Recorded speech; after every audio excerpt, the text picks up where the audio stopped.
Hey guys, today I'm going to tell you how to fix USB debugging is not working in Samsung Galaxy S21 Plus. If you're using S21 Plus and you're facing the issue that your USB debugging isn't working, so let's see some possible fixes for this. So the very first thing I recommend you have to go to your settings here, just scroll down, go to software update and make sure that your software is up to date. Now, once I've done, I also recommend that you have to check your USB, that your USB is connected as well. Then go to your About Phone section here.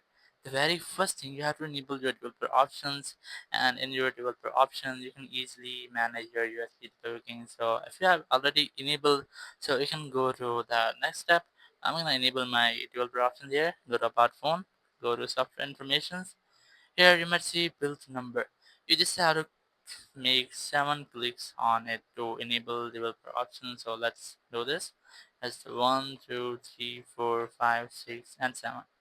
Now you might see this type interface or confirmation message to allow development setting. Click OK.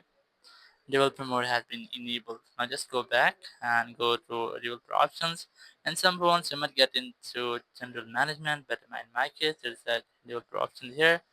Now here, just scroll down and look for USB debugging. Press that, click on it, and click OK.